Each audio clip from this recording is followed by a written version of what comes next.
Yes class 7th। आज हम अपनी व्याकरण की पुस्तक से पाठ 12 अविकारी शब्द पढ़ेंगे। तो बच्चों आओ समझे, अविकारी शब्द किसे कहते हैं। हम जान चुके हैं, आप अभी तक जो है संज्ञा सर्वनाम पढ़ते आए हो और इसके बारे में अच्छी तरह से जान चुके हो कि संज्ञा किसे कहते हैं, सर्वनाम किसे कहते हैं, ये आपको अच्छे से पता है कि संज्ञा सर्वनाम विशेषण और क्रिया को ही हम विकारी शब्द कहते हैं। जो आप पहले से पढ़ चुके हो, संज्ञा सर्वनाम विशेषण और क्रिया, इन्हीं को हम विकारी शब्द कहते हैं। इनको क्या कहते हैं हम? विकारी शब्द। क्योंकि लिंग वचन कारक काल आदि के कारण इनके रूपों में विकार का मतलब होता है परिवर्तन। विकार का क्या अर्थ होता है? क्या अर्थ होता है? परिवर्तन।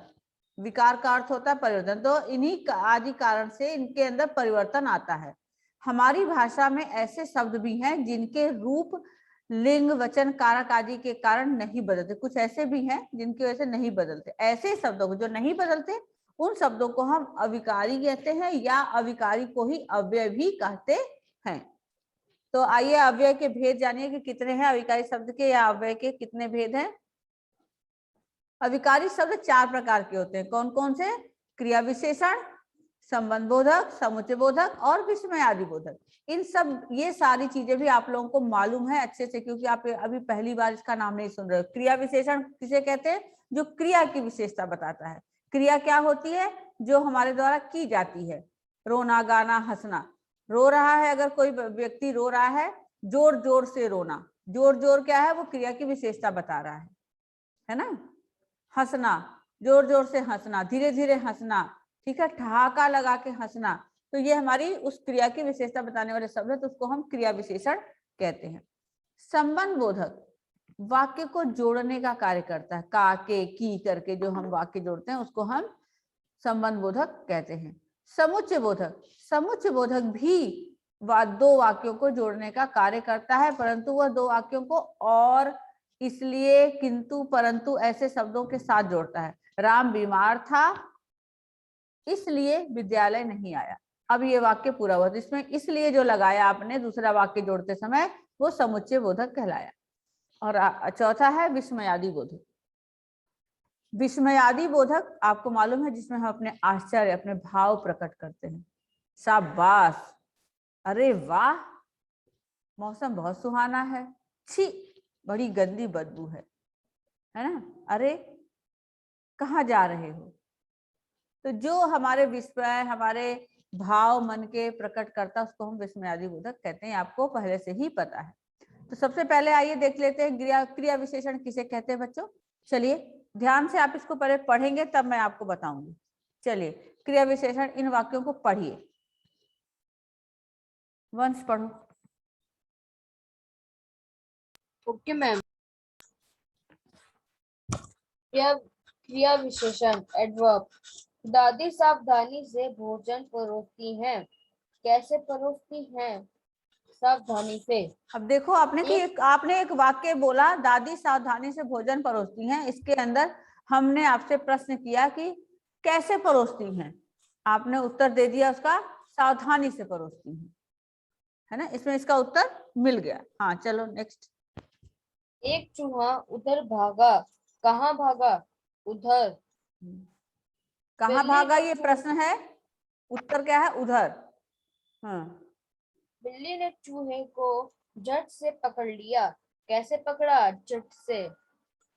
तो देखा आपने इन वाक्यों में रंगीन शब्द वाक्यों की क्रियाओं की विशेषता बता रही। देखो, भोजन परोसना, परोसना क्रिया है, और कैसे परोसना? सावधानी से, तो ये उसकी विशेषता बता रही है। भागना क्रिया है, कहाँ भागना? उधर भागना, ये क्रिया विशेषण है। पकड़ लिया क्रिया है, कैसे पकड़ लिया? झट से पकड़ लिया। तो ये आपका क्या है बच्चों? विशेषण है।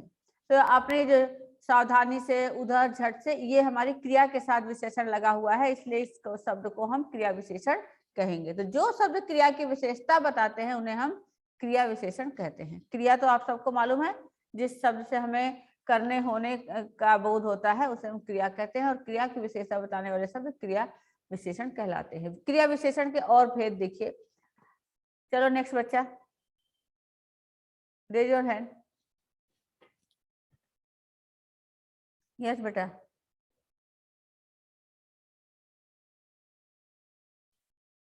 वंश पढ़ो। Okay ma'am. जो शब्द क्रिया के विशेषता बताते हैं उन्हें क्रिया विशेषण कहते हैं। क्रिया विशेषण के भेद। राम और राधा धीरे धीरे चलते हैं। कैसे धीरे धीरे? रहीम अंदर सो रहा है। कहाँ? अंदर। मधुर अभी अभी गया है। कब? अभी अभी। मैं बहुत हंसा। कितना? बहुत। देखा आपने? अब यहाँ पर आगे मैं आपको बताऊंगी किन वाक्यों में रंगीन शब्द क्रिया की रीति बता रहा है। रीति यानी तरीका। कैसे हो रहा है ये काम? धीरे धीरे हो रहा है। कहाँ हो रहा है ये काम? अंदर हो रहा है। कब हो रहा है ये काम? अभी अभी हो रहा है।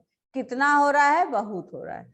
तो यहाँ पर कैसे, कहाँ, कब, कितना, ये क्रिया की रीति यानी तरीका बता रहे कि ये क्रिया किस तरीके से संपन्न हो रही है। ठीक है। रीति का मतलब होता है तरीका या ढंग। समय, स्थान और परिमाण संबंधी विशेषता बता रहे हैं। इस प्रकार क्रिया विशेषण के यही 4 प्रमुख भेद है। रीति अब क्रिया विशेषण के भी 4 भेद है। क्रिया विशेषण के भी 4। पहले तो आपने देखा कि क्रिया विशेषण के कितने भेद हैं? 4। उसके बाद पहला क्या आपने पढ़ा? पहला कौन सा विशेषण पढ़ा? बोलो। गुणवाचक। बोलो, बोलते जाओ। पहला आपने कौन सा विशेषण पढ़ा? क्रिया विशेषण। पहला आपने क्रिया विशेषण। अविकारी शब्द के 4 भेद आपने पढ़े। चारों में पहला था क्रिया विशेषण, संबंध बोधक, समुच्चय बोधक और विस्मयादि बोधक। तो पहला हमने सबसे पहले आपने समझा क्रिया विशेषण के बारे में। तो क्रिया विशेषण के भी 4 भेद होते हैं। क्रिया विशेषण के 4 भेद कौन कौन से हैं? पहला रीतिवाचक, स्थानवाचक, कालवाचक और परिमाणवाचक। इसके अंदर रीतिवाचक जो है वो हमारा तरीका बताता है, ढंग बताता है ना। स्थान जो है हमें स्थान बताता, ऊपर, नीचे, मैदान में, मेज के ऊपर, मेज के नीचे, ये सब स्थान है जो वो स्थानवाचक कहलाता है। कालवाचक आज, कल, परसों, है ना, उसको हम काल कहते हैं। परिमाण नाप और तौल होता, मात्रा बताता है। ठीक है। तो देखिए रीतिवाचक क्रिया विशेषण में जिन शब्दों से क्रिया के होने का ढंग, तरीका या विधि का बोध हो उसे रीतिवाचक क्रिया विशेषण कहते हैं। यानी कि बच्चा खेल रहा है। कैसे खेल रहा है? किससे खेल रहा है? हॉकी से, फुटबॉल से, मैच। कैसे खेल रहा है बताओ देख के चित्र।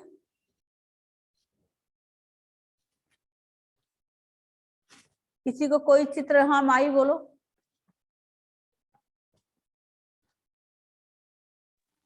मैम इस चित्र में लड़का मैम बैट बॉल खेल रहा है। तो हरीश बॉल को जोर जोर से मारता है, क्योंकि देखो मारने के पोजीशन में खड़ा है। हरीश बॉल को जोर जोर से मार रहा है। सिंह चुपचाप पड़े रहते हैं। घोड़ा तेज भागता है। मोहन कक्षा में मजे से सो रहा है। तो यहाँ पर जोर जोर, चुपचाप, तेज, मजे, ये क्या है? प्रश्न किया जा रहा है। क्रिया विशेषण पहचानने का, सॉरी, रीतिवाचक क्रिया विशेषण की पहचान करने के लिए हमें कैसे प्रश्न पूछ कर की जाती है। अगर हम कोई वाक्य बनाए उसमें से हम प्रश्न करेंगे कैसे, यह काम कैसे हो रहा है, ये कैसे होगा। तो जब हम कैसे, यहाँ पर कहाँ, किसने, किसे, ऐसे वाक्य नहीं बनाएंगे, हम कैसे लगाकर वाक्य बनाएंगे। कैसे लगा के अगर वाक्य, जैसे कि हरीश बाल को कैसे मारता है, हरीश बाल को कैसे मारता है, आप उत्तर क्या देंगे? क्या उत्तर? हरीश बॉल को जोर से मारता है। हरीश बाल को जोर जोर से मारता है। जोर जोर 2 जगह लिखा, जोर जोर से मारता है। तो यानी कि ये तरीका बता रहा है कैसे कर रहा है काम। इसी तरह सिंह चुपचाप पड़े रहे। सिंह कहाँ पड़े रहे? सिंह कैसे पड़े रहे? चुपचाप पड़े रहे। घोड़ा कैसे भागता है? तेज भागता है। रोहन कक्षा में कैसे सो रहा था? मजे से सो रहा था। ठीक है, ठीक है बेटा, आई बात समझ में? तो हम अगर रीतिवाचक क्रिया विशेषण की पता लगाना है कि ये कौन सा विशेषण है, तो हम उसमें उस वाक्य का कैसे लगाकर वाक्य का आप पूछेंगे, अगर आंसर हमें अपने वाक्य से मिल जाएगा तो समझ लो कि ये जो है रीतिवाचक क्रिया विशेषण है। और सबसे मजे की बात यह है कि कुछ रीतिवाचक विशेषण इस प्रकार भी होते हैं। कैसे होते हैं देखो,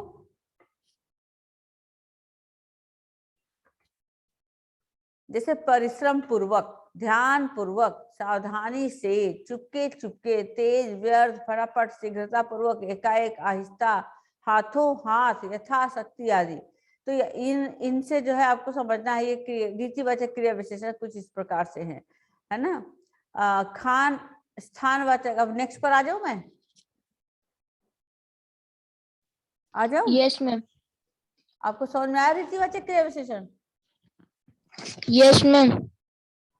तो सेकंड देखो, स्थानवाचक। स्थान जिन शब्दों से क्रिया के होने के स्थान का, दिशा का बोध होता है उन्हें स्थानवाचक क्रिया विशेषण कहते हैं। जैसे कि उन्हें बाहर निकलना है, बाहर, है ना। मुझे अंदर आना है, चिड़िया ऊपर बैठी है, हम उधर नहीं जाएंगे, है ना। राम की क्या बॉल कमरे में है। तो यहाँ पर इन वाक्यों के रंगीन शब्द स्थानवाचक क्रिया विशेषण है। स्थान बता रहा है, जगह, ऊपर, नीचे, बाहर, ये हमारा स्थान बता रहा है, क्योंकि वे क्रिया के होने का स्थान या दिशा बता रहे हैं। क्या कर रहे हैं ये, कि क्रिया कहाँ, कैसे और कब हुई है ना। क्रिया के होने का स्थान, दिशा बता रहे हैं। क्रिया के साथ कहाँ लगाकर प्रश्न पूछने पर जो उत्तर मिलता है वह स्थानवाचक क्रिया विशेषण है। जैसे यदि पूछे कि चिड़िया कहाँ उड़ रही है, तो आपको उत्तर मिल जाएगा ऊपर या आसमान में, कोई भी उत्तर मिल जाएगा ना इससे। यस या नो? यस या नो बेटा? Yes ma'am. अगर 7th क्लास मुझे जवाब नहीं आया ना आप लोगों का, मैं सच्ची मीटिंग एंड कर दूंगी, क्योंकि मैं बहुत बार आप लोगों को बोलती हूँ और सब कैमरा ऑफ कर करके बैठे हो और आपके मार्क्स भी लगते हैं इन चीजों के।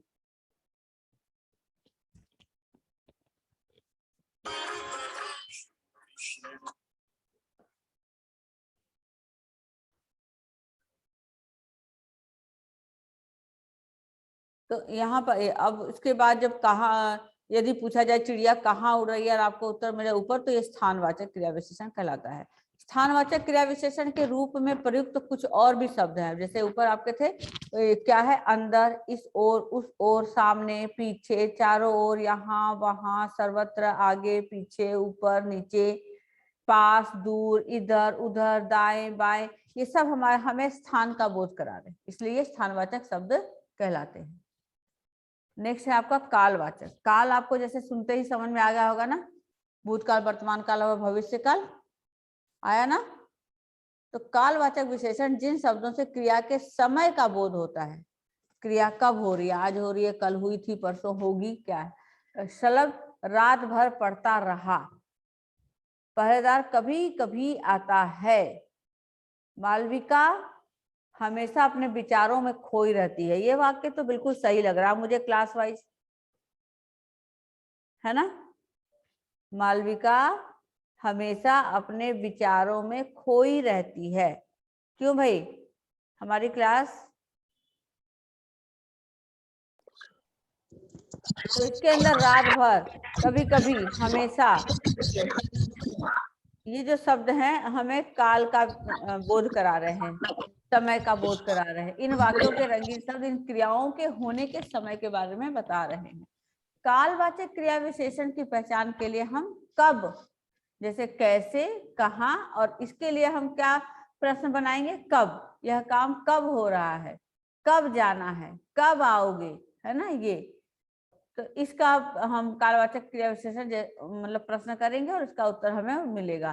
कालवाचक क्रिया विशेषण के जो और भी शब्द है वो कैसे हैं, पहरेदार कब आता है, हम प्रश्न करते हैं ना किसी से कि पहरेदार कब आता है, इस प्रश्न के लिए उत्तर होगा, क्या होगा, है ना, कभी कभी। इस प्रश्न के लिए उत्तर होगा कभी कभी। अब कुछ कालवाचक क्रिया विशेषण के जो शब्द है वो क्या है, प्रतिदिन, बार बार, आज, कल, परसों, जब, तब, कब, पहले, बाद में, दिन भर, कभी कभी, हमेशा, आज।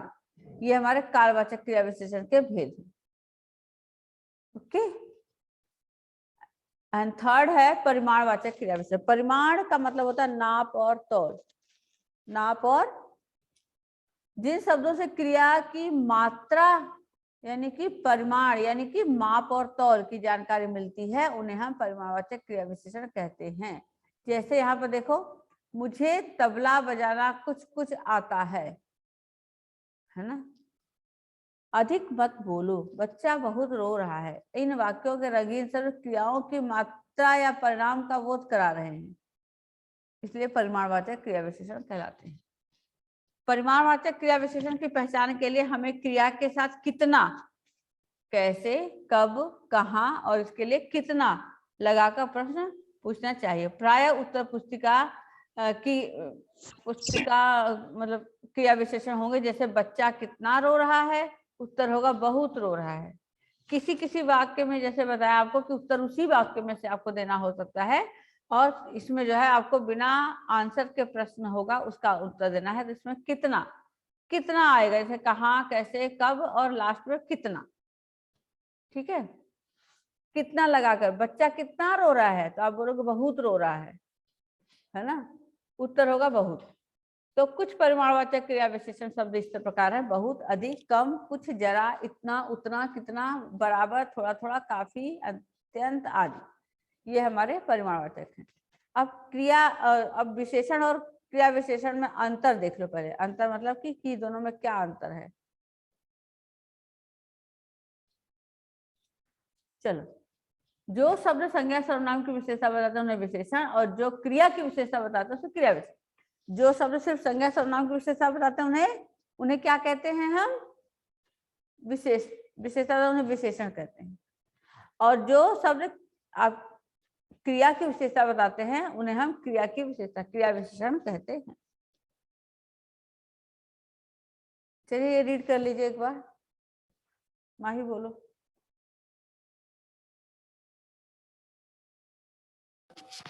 ओके मैम, विशेषण और क्रिया विशेषण में अंतर।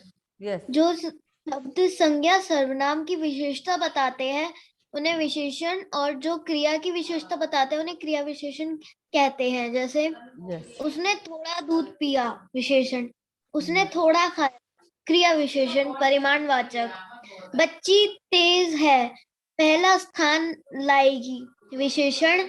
बच्ची तेज दौड़ती है, क्रिया विशेषण। पहले वाक्य में थोड़ा शब्द दूध संज्ञा की विशेषता बता रहा है, इसलिए यह विशेषण है। दूसरा थोड़ा शब्द खाया क्रिया की विशेषता बता रहा है, इसलिए वो क्रिया विशेषण है। यस, बोलो बोलो। हमने जिन शब्दों में लिंग, वचन, काल और कारक से कोई विकार नहीं आता उन्हें अविकारी शब्द कहते हैं। हाँ, तो जिन वाक्य, अब ये क्वेश्चन होता है कि जिन वाक्यों में लिंग, वचन, काल और कारक में से कोई विकार नहीं आता उन्हें हम क्या कहते हैं? तो आप बोलोगे अविकारी शब्द कहते हैं। क्या कहते हैं? बोलो माही। मैम मैं जिन बताऊं? शब्दों में, हाँ बोलो। जिन शब्दों में लिंग, अविकारी वचन, काल और कारक से कोई भी विकार उत्पन्न नहीं होता उसे हम क्या कहते हैं? मैम अविकारी शब्द। हाँ, चलो फिर अभ्यास कार्य अब हम कल करेंगे। Okay ma'am.